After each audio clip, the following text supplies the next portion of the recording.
Globalization once promised efficiency through standardization, unified products, messaging, and management systems that could scale effortlessly across borders. But as the authors of Riding the Waves of Culture, Trampanars and Hamden Turner, remind us, cultural diversity doesn't dissolve under global logos. It deepens. And the companies that thrive are those that learn to reconcile global consistency with local meaning, the essence of globalization. The standardization trap. Corporations such as McDonald's, Coca-Cola, or Apple have famously pursued global brand consistency. They operate with the assumption that what works in one country will translate, with minor adjustments, elsewhere. Yet even small local adaptations, adding McSpicy in India or green tea lattes in China, do not necessarily address the deeper layers of culture, communication style, decision-making, hierarchy, or time orientation. Standardization often neglects the cultural values beneath behavior. Trampanar's framework shows how dilemmas arise when universal corporate policies meet local expectations. For example, a company promoting transparency, a universalist value, may collide with cultures where indirect communication preserves harmony, a particularist value. When population moves, paradigms shift.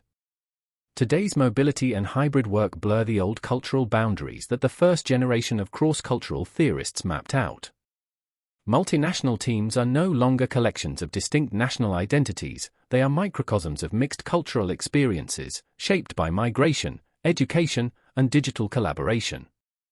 In these environments, the cultural dilemmas described in Riding the Waves of Culture, such as individualism versus communitarianism or specific versus diffuse relationships, may no longer sit neatly within national borders.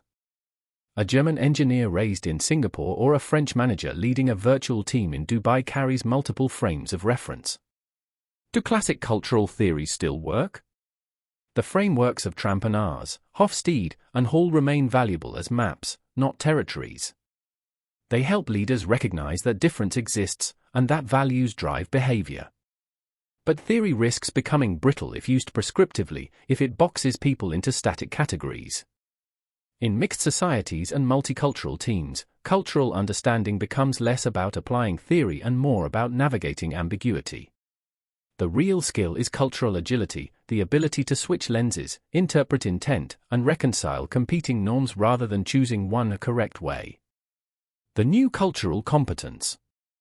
In practice, this means organizations must move beyond token local adaptation and toward context-responsive leadership, one that invites reflection on how cultural paradigms are shifting inside their own teams.